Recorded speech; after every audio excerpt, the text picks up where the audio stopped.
Y'all just further now. I promise you, I do not want to be a drama channel, but I think there's been a bit of drama between a lot of conservative outlets that has really garnered my attention, specifically the culture war issues, and we can kind of see the divide between establishment Republican kind of pundits versus those who are more center-right libertarian minded. And we have just a sad instance of bullying and harassment. This is regarding the beef between Toure and Matt Walsh. Now, if you haven't seen the video, I'm going to pull it up for you so we can all get a good glimpse of what this is about. Let me get this pulled up for you. Okay, so it's just a 12-second video clip. I'm sure a lot of you have seen this already, and if you haven't, we're going to go ahead and watch it through. Turn the volume down because you don't really need it. It's more just what's actually happening in the video versus the sound. Go ahead and mute it, actually. No, play a little bit of sound. Okay.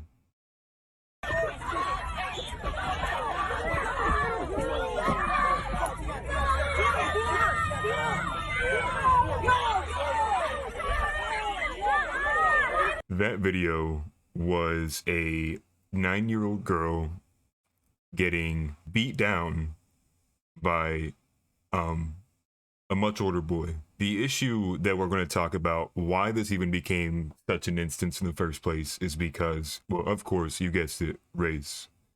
Race is playing the role in what we're going to talk about. And just, you have a side-by-side right here. The crime versus how it's reported. So sad that in 2023, white people are still taking acting roles from marginalized minorities. And you can see this clip here. This is a article picture, like a stock image from Getty Images that was used to link this story. Now, clearly you're going to see a big issue here where the stock image is of a white boy swinging back on a white girl. The video clearly displays a black boy swinging on a black girl. And this is where it gets spicy. Matt Walsh quote tweeted this video, which the tweet is now unavailable.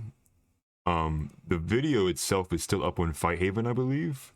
But I think this might be because he quote tweeted it from Andy No, and Andy No might have deleted that tweet or locked his account or something of that nature. But Matt Walsh just simply said, "Children raised to be animals." And in the immediate response to this, Toure, the top reply, Toure says, "So you know how these children were raised? You know their parents? No way that children do dumb beep shit on their own." I should have bleeped that too. "Even if raised right, we definitely know they're raised to be animals." In quotes. "Must be from the same racial jungle Biden talked about. Shake my head. You're a clown." Now, Maj followed this up with this video. It's a minute video, and we're going to go ahead and play it to its entirety here. Said it before, we'll say it again. Matt Walsh is a clown. In response to that video that the children are on the school bus beating up on a 9-year-old girl that hit them first, overkill. Dumb kids should be punished for overkill. The kid did hit them first, however, it's overdone, all right? Children being dumbass children. But Matt Walsh's response in the quote tweet is, "Children raised to be animals," as if he knows the parents, as if he knows how they were raised. And the thread is indicative of the same bigoted mindset that we're talking about. This is not a conversation about a balanced approach to holding children accountable for doing dumb things. This is a fake ass dog whistle to, in essence, call black children raised to be animals, but you don't even know their parents. Said it before, said it again, guys. Clown. I guess those are the animals, right, that come from the same racial jungle that Biden said he didn't want his children to be a part of. Absolute clown. Okay. So I guess the big takeaway from the short snippet there, and I mean, he even tweeted it as well. He outright called Matt Walsh bigoted. So I mean, it's a pretty fiery claim to call Matt Walsh a racist based on that take that he had, which was basically calling upon the nature of which the children were choosing to behave, which was blatantly aggressive and violent towards each other. And I don't think that should be acceptable for any kid. The children, and he says this is attached to this video, the children hitting this kid back should be addressed. Anyone assuming they know how they were raised is lying if you don't know the parents personally. Clown shit again from the goofball Matt. So Jack Posobiec immediately picks this up. Maj Toure accuses people of racism who were upset at the video of 2 black kids beating a 9-year-old girl on the school bus. And I think it's a pretty aggressive take too from Maj, and I respect Maj. He does a lot for Second Amendment rights that I really respect. I think it's sad that immediately, this video, instead of being concerned about like the girl's safety in that video, like the extent to which the bullying was occurring, which we'll get into a little bit later, because apparently she had been getting bullied by these same kids for days, if not a couple weeks, before this incident took place and was captured on camera. It again is hearing as another instance of real people being affected personally by real problems, and even more so than that, children being affected. And we're immediately going into the race portion of this. Immediately scrap anything relative to those kids, that girl, how she's doing, how the parents must feel seeing this video. None of that's even being talked about. It's immediately going to race, drama, clickbaity stuff. And I hope that's not what you view this video as. Really hope you view this as me like trying to just be like, this is this side, this is this side, this is what they said, and then this is my takeaway based on what I'm trying to accomplish and what I'm trying to get done. And so if we go back to my profile, because I tried to essentially retweet all of these in order so I could follow along with this. So Maj Toure replies to Jack Posobiec saying, "Where did I call anyone racist?" Now this is where it's just like, okay, come on. Not only did you say that what Matt Walsh has said came from a bigoted mindset, you also made a comparison to that he is using language that Joe Biden has used before. So not once, but twice in a 60-second video did you make claims about Matt Walsh's world perspective being racist. So Matt Walsh goes right at him, and I mean I love Matt Walsh because he really stands on his ground. Matt Walsh replies to this, "You are such a coward. Own what you said. You called me a bigot. What bigotry were you referring to, if not racial bigotry? Be a man and stand on your own words for a change." Now, when I read that, I was like that Lil Wayne meme where he's like, "Woo." I mean, don't get me wrong, I like both of these guys. But like, I love seeing men challenge other men to be men. I think that we consistently lack that in this country. I wish you could take away the racial component, and this could be about a more broader subject, about men challenging other men to be stronger men. But of course, I mean, it's the lowest hanging fruit, right? Like immediately the first thing that's in everybody's minds, because the media goes crazy with this stuff, is the race. The immediate, like the story has to specifically prioritize revolving around the color of the individual skin who took place in this. And continuing this tweet timeline here, so Matt Walsh goes on a little thread here, because Matt Walsh does not pull punches. It reads, "If your son is beating the hell out of a small defenseless girl on the school bus, it's 100% because you are a terrible parent. My sons would never act that way. Also, your obsession with me is getting out of hand. You live in my comments section. It's really pathetic, man." Now, this is getting personal. Like at this point, this is getting very personal. He continues, "This clown is really using the she hit first excuse. By the way, not from what I've read, the boys had been bullying this girl for weeks. Not that any context is really needed to understand that the behavior in the video is savage and despicable." And so relating to, and I want to cover all of this. So Maj Toure, there's a smaller clip here speaking about how the girl hit first. Ironically, the girl getting hit back hit first. In my view, the other children still over... Okay, let me repeat that. In my view, the other children still overdid it. It should be held accountable. But context so that many neocons say they want is in this video. They just say the children were raised to be animals. Inconsistent hacks. So we're going to play this little 3-second clip. It's going to be very quick and make sure the noise is turned down because I'm sure the kids are probably screaming. Okay, so right there, we're going to do this so slow too. Okay, she's wearing the white shirt here. See it frame by frame. She gives this boy probably one of the most pitiful slaps I've ever seen in my life.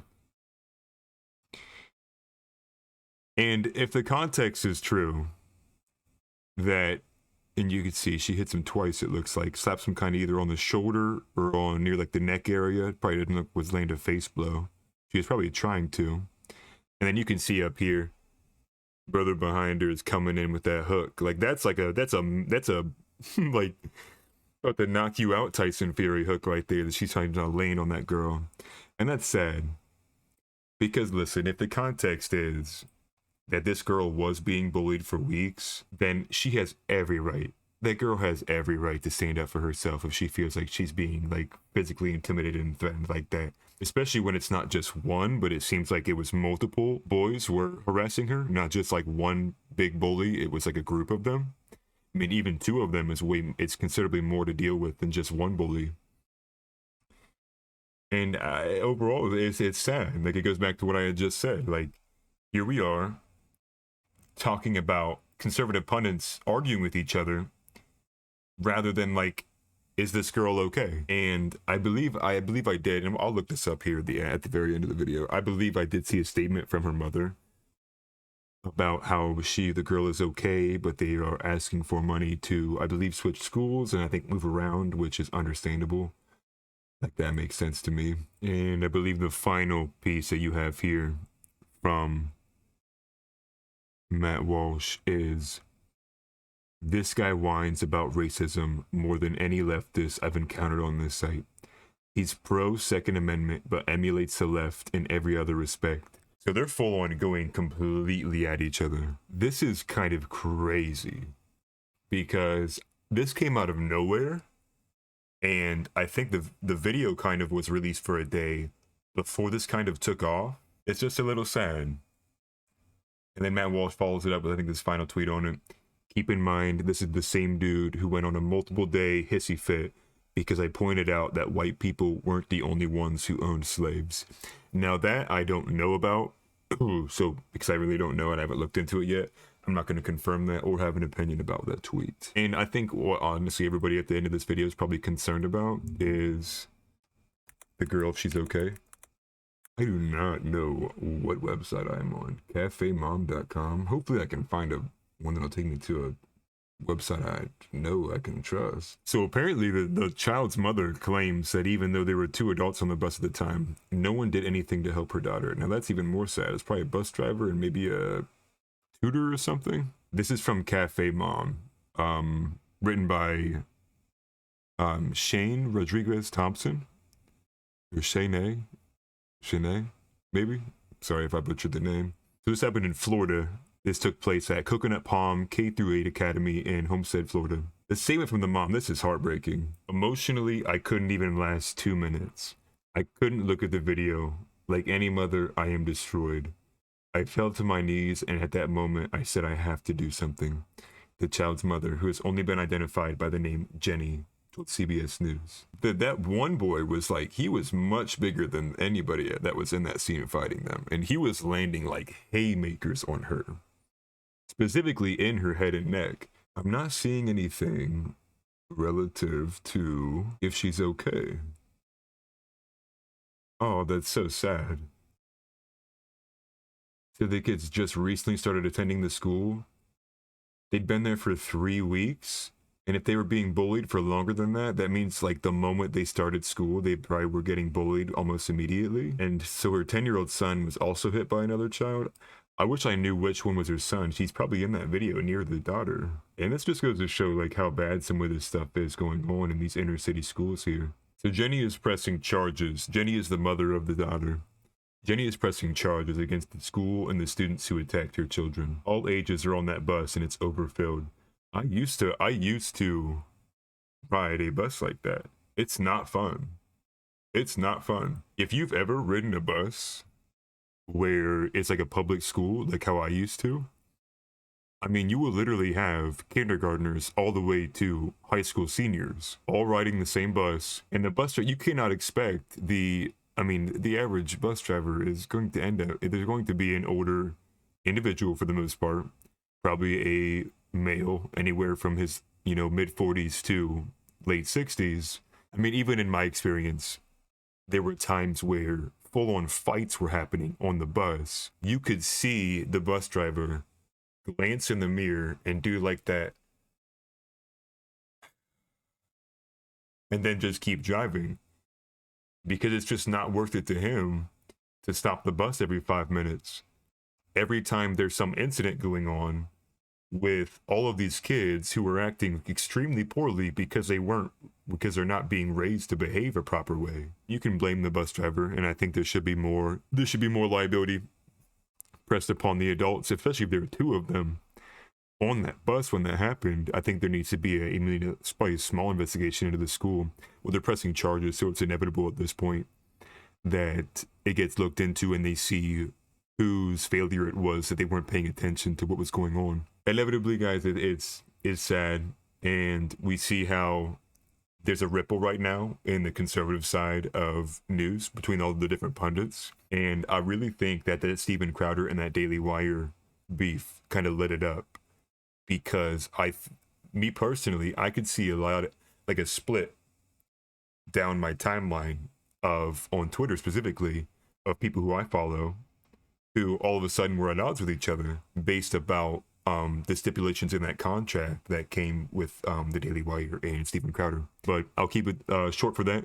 Hopefully we'll have another one coming up later today. But again, I appreciate the support. Thank you guys. Peace.